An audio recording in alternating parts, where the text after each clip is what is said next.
rekan-rekan semua yang terkasih dalam Kristus. Pada kesempatan malam ini saya ingin sharing, membagikan apa yang saya renungkan, apa yang saya refleksikan tentang langkah ketujuh, jalan turun Tuhan, jalan pengharapan.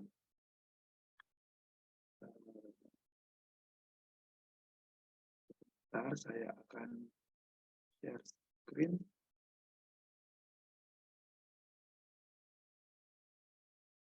Oke.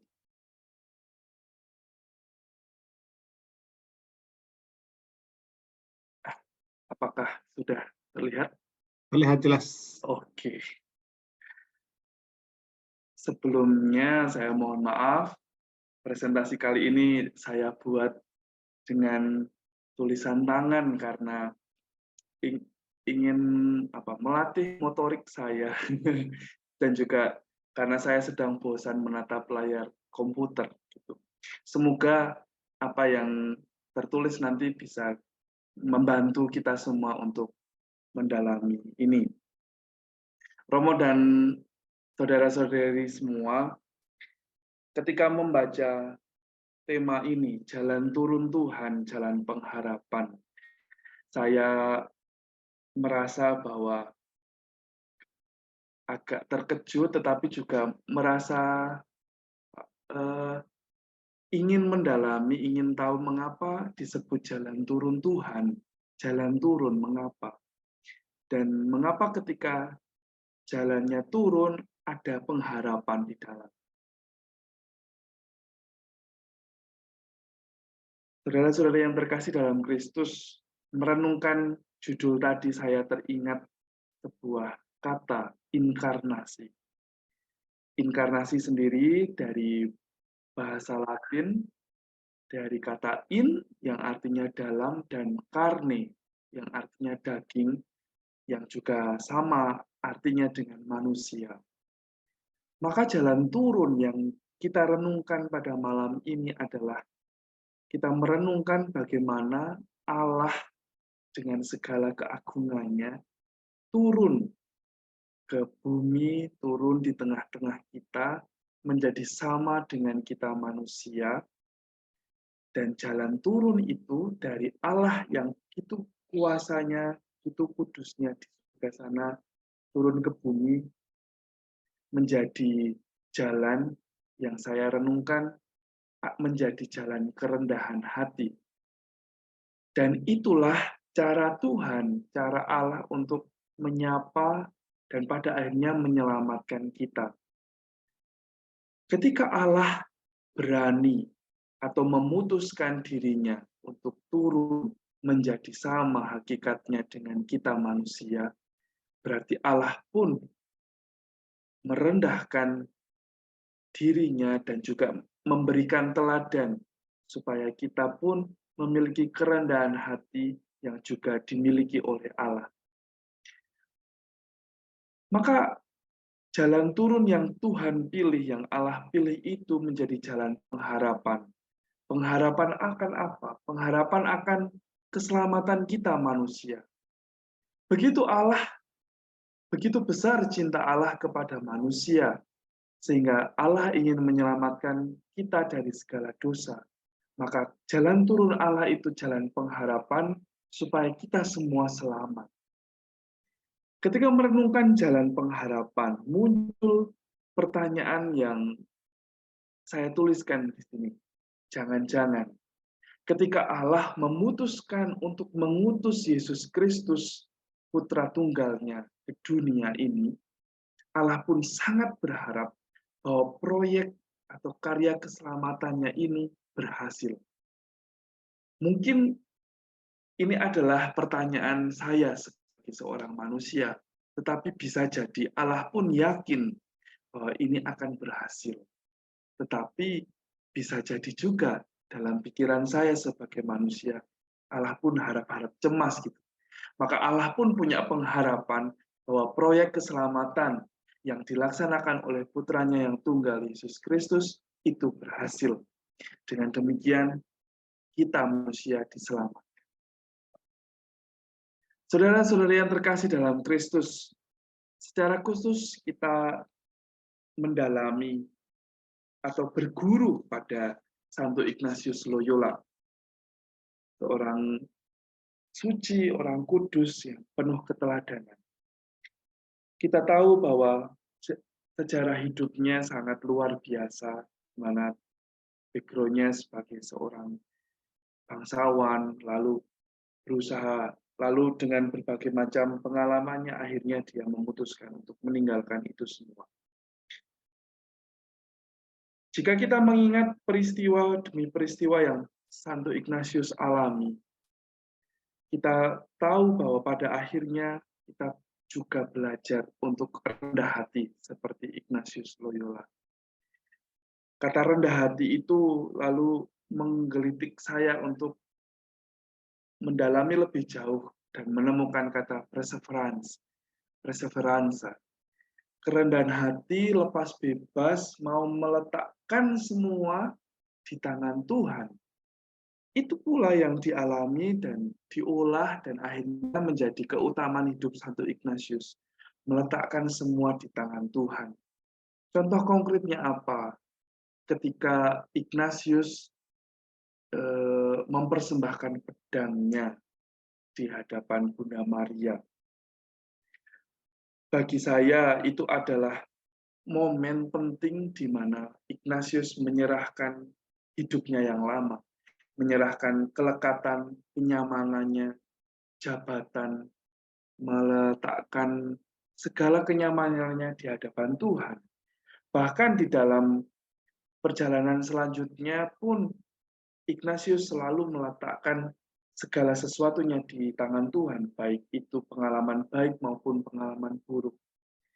Dan terlihat atau kita dapat rasakan, dapat kita saksikan dalam atau kita baca, kita renungkan ketika Ignatius memutuskan untuk berziarah ke Yerusalem tanpa bekal. Bagi saya ini adalah sebuah keputusan lepas bebas, meletakkan semuanya hidupnya pada penyelenggaraan ilahi. Dan saya teringat ketika membaca ini, ziarah ke Yerusalem tanpa bekal, saya teringat pengalaman peregrinatio. Ini pula yang dialami oleh para frater Yesuit di tingkat novis, dan juga saya pun mengalami ketika berada di tahun rohani, satu tahap sebelum masuk ke jenjang skolastik atau studi belajar filsafat. Ketika itu kami bertiga, satu angkatan bertiga mendapatkan perutusan berjalan kaki dari kota Tegal ke Purworejo.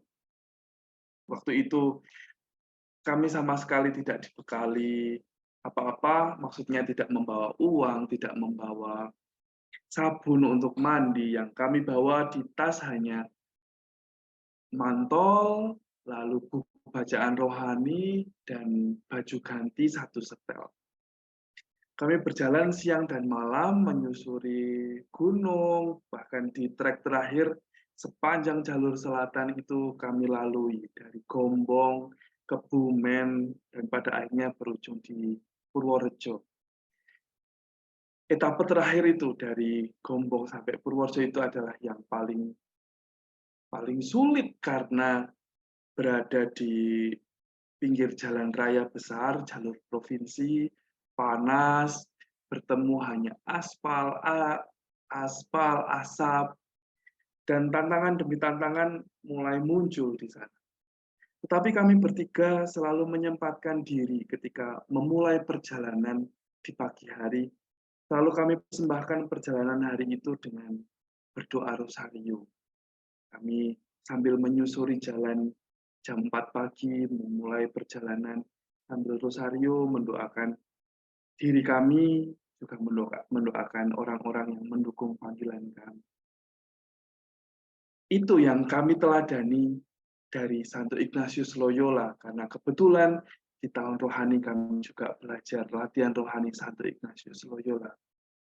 Saudara-saudari yang terkasih, dalam perjuangan dan dalam perjalanannya Santo Ignatius, akhirnya dia disebut matang secara rohani setelah berproses selama waktu 35 tahun. dari tahun 1521 sampai 1556. Saya sendiri belum seberapanya. Artinya di sini saya ingin mengatakan bahwa perjalanan rohani adalah perjalanan yang terus-menerus diusahakan, terus-menerus diolah. Maka saya sangat setuju dengan penggunaan kata latihan rohani atau spiritual exercise. Exercise atau latihan itu kan terus-menerus, ketika jatuh bangkit lagi, ketika sudah bangkit ditingkatkan lagi. Artinya bahwa mengolah rohani, belajar untuk rendah hati, itu juga harus mengalami jatuh dan bangun. Itu pula yang dialami oleh Ignatius itu dalam perjalanan rohaninya. Maka dia dikatakan matang sampai 35 tahun. Begitu pula yang dialami oleh Yesus. Kita ingat peristiwa setelah Yesus dibaptis, Yesus berada di padang gurun selama 40 hari. Cobaan-cobaan itu muncul. Yang dikatakan dalam Injil ada 3 cobaan, dan itu terus yang dialami oleh Yesus dan pada akhirnya bisa dikalahkan. Maka latihan rohani itu, mengolah hidup secara rohani itu memang benar-benar harus diusahakan. Sama seperti para atlet ingin memiliki tubuh yang bagus atau ingin juara olimpiade, mereka harus latihan keras. Begitu juga dengan kita untuk membina hidup rohani atau memberikan nutrisi untuk jiwa kita yang adalah hal termasuk hal spiritual. Saudara-saudari yang terkasih dalam Kristus, dalam perjalanan rohaninya selama 35 tahun atau dalam perjalanan bagaimana Santo Ignatius mengolah rohaninya. 3 keutamaan Injil ini yang terus-menerus diusahakan dan menjadi 3 keutamaan yang terus-menerus digaungkan oleh Ignatius Loyola dalam latihan rohaninya, yaitu cinta kasih, iman, dan pengharapan. 3 hal ini menjadi satu kesatuan yang terus diusahakan dan tidak bisa dilepaskan satu dengan yang lain. Kalau kita tidak memiliki cinta kasih, kita tidak memiliki iman. Kalau kita tidak memiliki cinta kasih dan tidak memiliki iman, kita tidak punya pengharapan. Orang yang penuh pengharapan memiliki cinta kasih, welas asih terhadap sesama. Dan akhirnya orang yang penuh pengharapan itu orang yang memiliki iman yang penuh pada Tuhan, pada Yesus Kristus yang adalah juru selamat. 3 kata kunci atau 3 keutamaan ini yang akhirnya pun diolah Ignatius hingga menghasilkan renungan-renungan kunci dalam latihan rohani Ignatius. Yang pertama tentang 2 panji, yaitu tentang ajaran Tuhan. 2 panji itu apa yang juga didalami dalam latihan rohani, yaitu panji Kristus dan juga panji iblis. Tentu kita diminta untuk selalu menegakkan panji Kristus supaya panji iblis dikalahkan. Karena panji ini menjadi tegangan selalu dalam hidup kita. Dan panji Kristus ini adalah panji atau undangan kepada kita untuk hidup miskin dan rendah hati. Ini yang saya rasa sangat kental dalam diri Ignatius.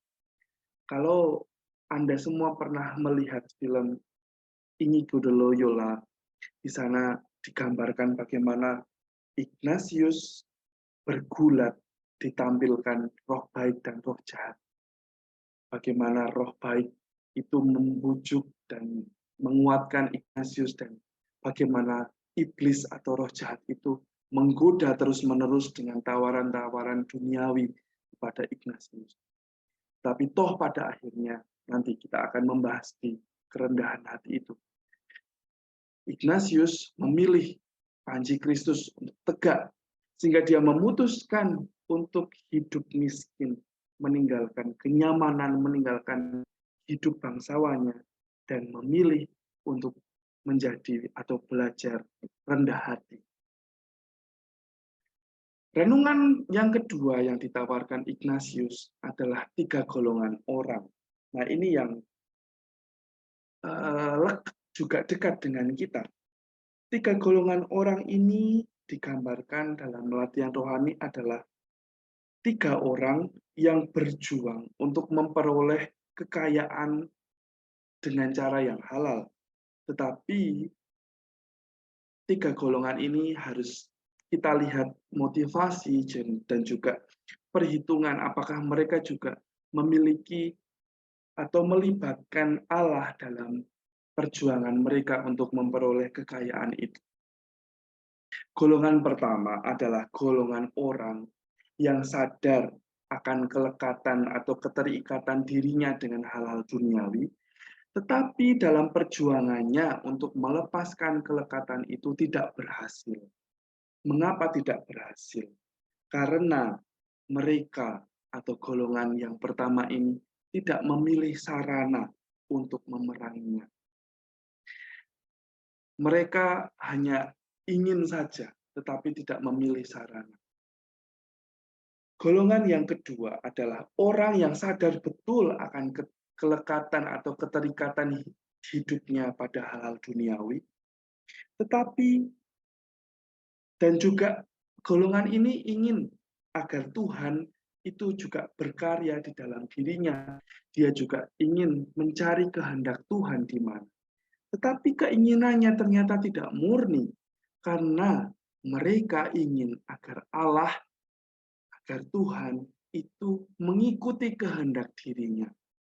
Misalnya saja ada anak lulus SMA ingin masuk ke UGM atau universitas yang unggul di UI misalnya. Dia sadar betul bahwa dia hobinya hanya main game gitu. Tetapi dia sudah berusaha untuk mengurangi jam gamenya. Tetapi dia terus memaksa, bahkan dalam doanya sangat meminta Tuhan supaya mengikuti kehendaknya. Sementara Tuhan tidak mau, karena dia hanya main game, dia ingin masuk kedokteran gitu misalnya.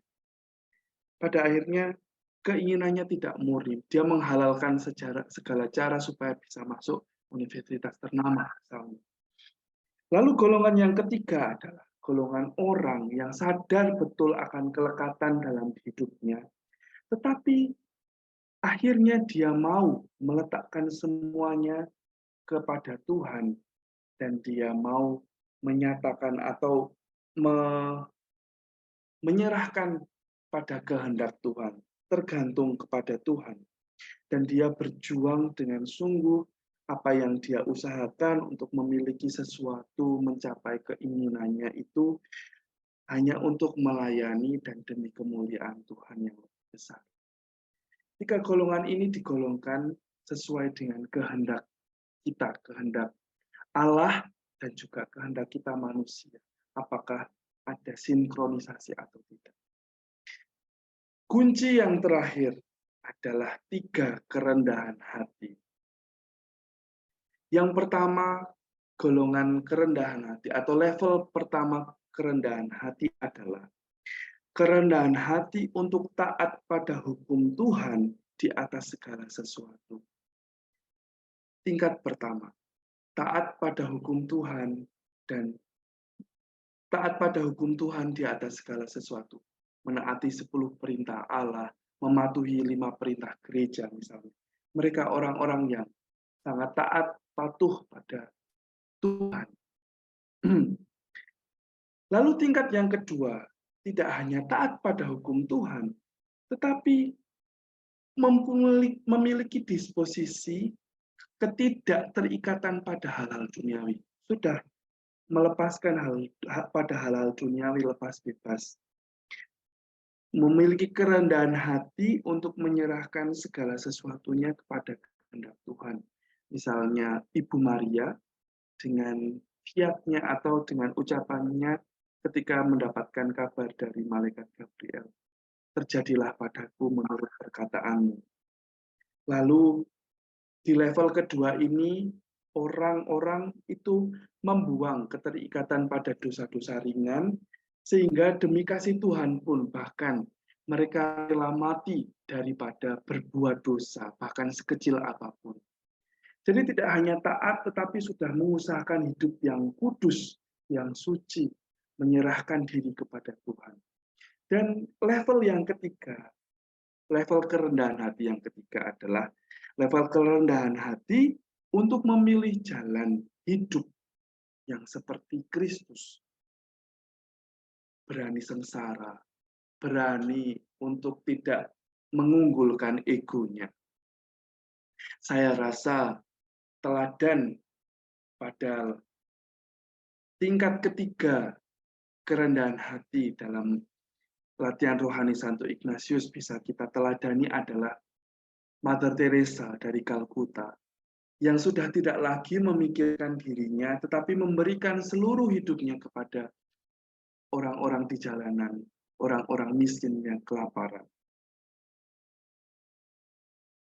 Saudara-saudari yang terkasih dalam Kristus, memasuki yang terakhir.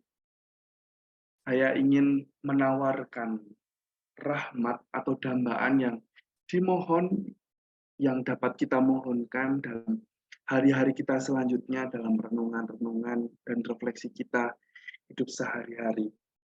Saya menawarkan rahmat agar agar kita mau keluar dari zona nyaman sebagai jalan untuk belajar menjadi rendah hati. Saya tahu bahwa zona nyaman itu sangat meninabobokan kita.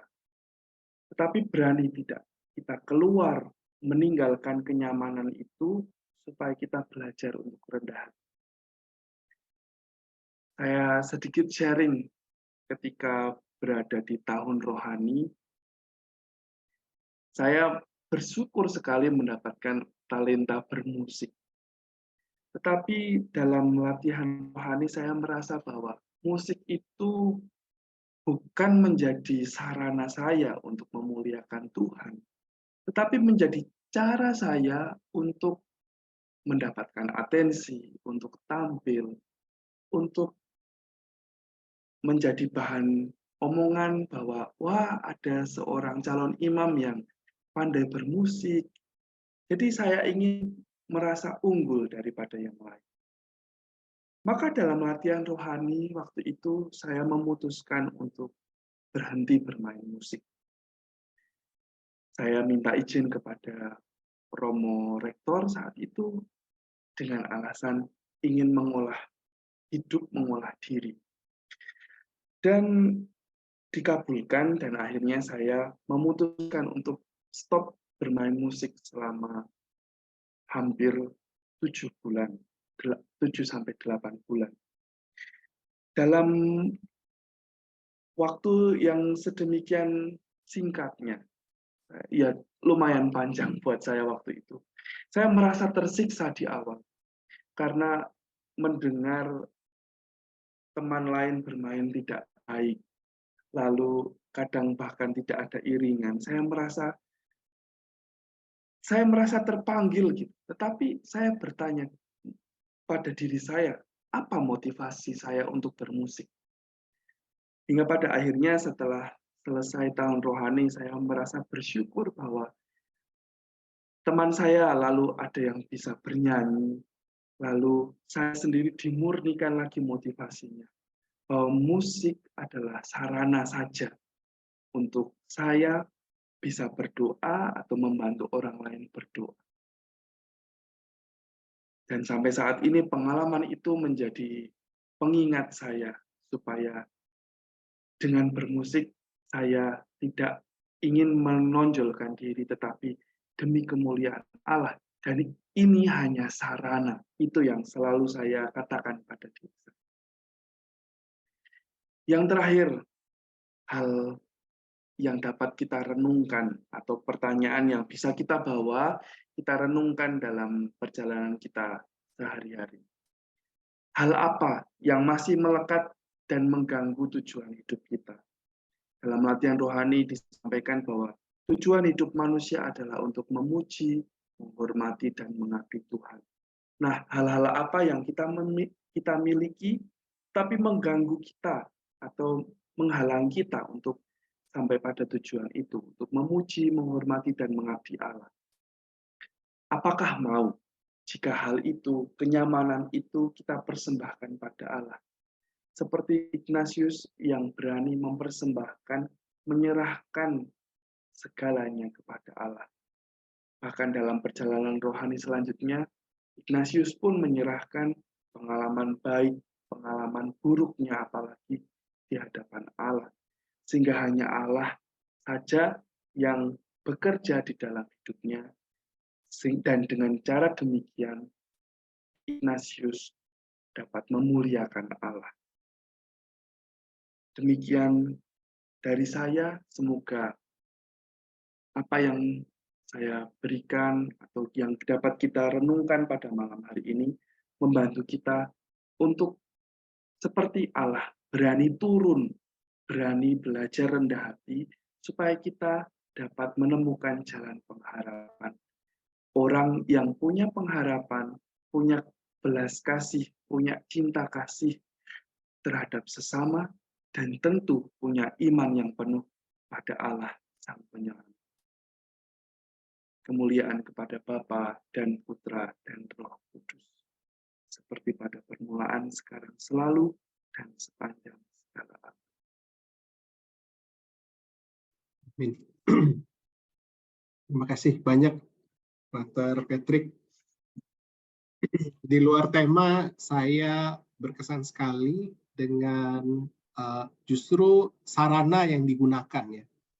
Biasa kalau saya tuh mau presentasi tuh mikirnya susah, pakai PowerPoint, belajar pakai Canva, cari gambar gitu ya. Tapi ya balik lagi sebenarnya itu kan sarana ya, penting kan pesannya gitu. Justru saya jadi terkesan dari metode sarana yang diambil oleh Father Patrick pada malam hari ini. Terus saya juga terkesan dengan kata jangan-jangan ya. Tuhan ini punya misi khusus gitu ya. Jadi pada saat ngomong jangan-jangan itu saya selalu terkorelasi nih pikirannya dengan kepo mode on. Biasa kan jangan-jangan itu kan orang yang siap bergosip ya. Jangan-jangan deh seperti itu gitu.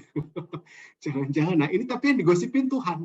Wah ini berarti dalam hati saya ini mungkin kepo rohani kali ya. Ada mungkin gitu ya. Yaitu maksa mode on. Ya, terima kasih juga sudah berbagi pengalaman berjalan turun dari Tegal menuju Purworejo, from Tegal to Purworejo. Ya, dengan segala suka dukanya. Tadi kan Frater cerita bahwa cuman bawa baju ganti satu dan mantol ya. Itu istilahnya bagi supir-supir truk Pantura itu jipek jinggo. Siji dipek, dijemur, siji dinggo. Oh ya, ya itulah actualnya. Seru juga sebenarnya, tapi kalau saya suruh melakukan itu, wah ya mikirnya 7x7 kali ya. Tapi terima kasih udah berbagi. Ya, ada hal yang sudah disampaikan. Perjalanan dari Ignatius, kemudian tadi inkarnasi itu merupakan jalan turun juga ya, Tuhan yang mau turun ke dunia, kemudian direlate dengan kondisi actual kondisi dari Father Patrick sendiri. Terima kasih sekali lagi, sungguh berkesan bagi saya malam hari ini. Baik, terima kasih sekali lagi pada Father Patrick, dan saya juga mengucapkan terima kasih kepada Bapak Ibu yang tetap setia, stay tune di sini ya. Jadi bulan depan itu kita akan ketemu lagi.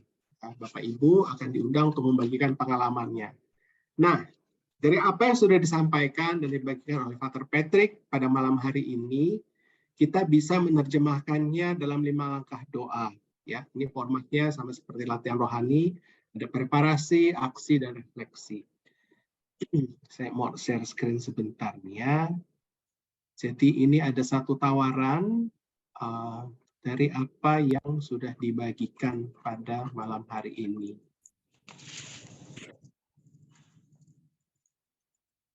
Oke, langkah doa ke-7, jalan turun Tuhan, jalan pengharapan. Ini materinya sama, diambil dari buklet, Kemudian saya juga highlight ada 3 hal kunci ya, 2 panji, 3 golongan orang, dan 3 kerendahan hati. Ya, saya saat ini kan masih dinas di Thailand, kadang saya membagikan hal-hal teknis seperti ini, saya suka mentok dengan vocabulary. Jadi saya sempat nanya chatting terpisah dengan Romo Marwan, bahasa Inggrisnya 2 panji, 3 golongan orang, dan 3 kerendahan hati itu apa gitu ya. Sekalian untuk nyari-nyari picture-picture ini. Gitu. Oke, jadi menarik. To standard, 3 types of people, 3 types of humility. Ya, untuk teman-teman paham. Nah, langkah doanya tadi dibagi 3 ya, persiapan, aksi, dan refleksi. Ini persiapan, kita memilih lokasi dan waktu yang tepat untuk berdoa, baca, melihat, dan mengingat kembali pungta. Nah, kalau mau melihat kembali pungta, gimana caranya? Oke, nanti Yayasan Basis akan bantu upload penggalan pungta yang tadi sudah disampaikan oleh Frater Patrick ke YouTube Yayasan Basis. Nah, kemudian pada saat melaksanakan, kita diajak untuk mengambil posisi santai dan siap berdoa buat gerakan menghormati dan merendahkan diri di hadapan Tuhan. Ini doa pembukaannya yang ditawarkan, doa persembahan harian, ya cuma bagian bawahnya dimodifikasi sedikit supaya cocok. Jadi bersama Santa Maria, Bunda Yesus dan Gereja, aku belajar menjadi rasul doa. Nah, dambaan tadi ini sudah dibagikan oleh Frater Patrick, mohon rahmat agar bisa keluar dari zona nyaman sebagai jalan untuk belajar menjadi rendah hati. Pokok doanya ini ada 5 ya, semua diambil dari buklet. Bapak Ibu yang sudah memiliki buklet Berenang Dalam Harapan bisa menggunakannya. Kalau enggak ya nanti bisa run through lewat YouTube yang di-upload oleh Yayasan Basis.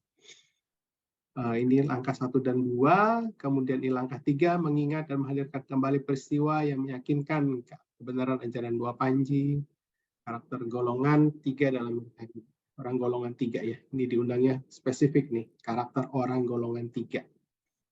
Mengingat dan mencatat, ini bagian dari refleksi, kemudian mendaraskan. Mendaraskan Mazmur ini bagi saya itu membawa suasana hati pada saat merenungkan doa ini. Kemudian karena waktunya panjang sampai dengan pertemuan yang Agustus, kita ditawarkan ya ini ada pertanyaan refleksi apa aja yang muncul kuat, kemudian sukacita lain, silakan, ini hanya panduan aja. Nah, ini usulan tema bila ingin mengulang latihan doa. Apa yang masih melekat dan mengganggu tujuan hidup kita, seperti yang disampaikan oleh Frater tadi, apakah mau jika hal itu dipersembahkan kepada Allah.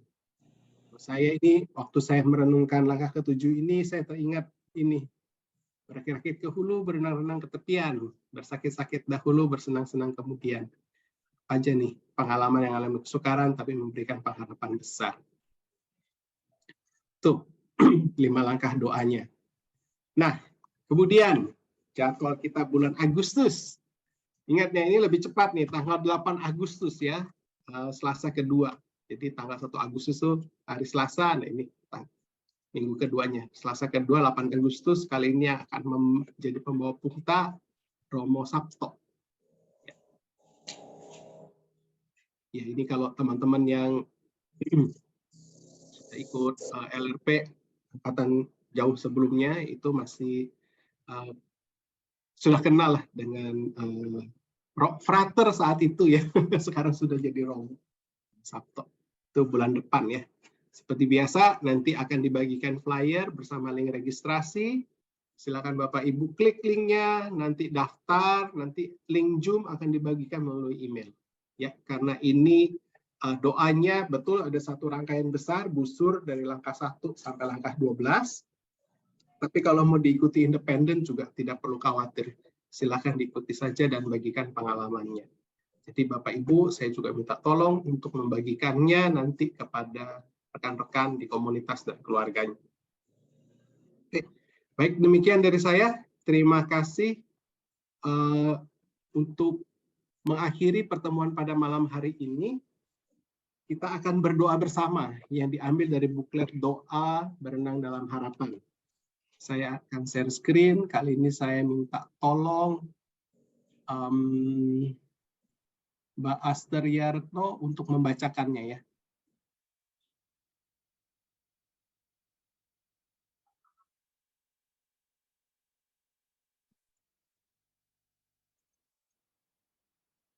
Halo, apakah Mbak Seria Retno bisa open mic-nya?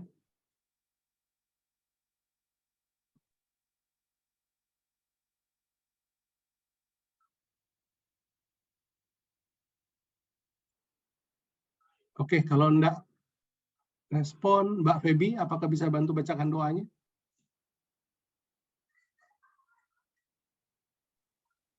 Iya, Pak. Siap, saya share screen sekarang.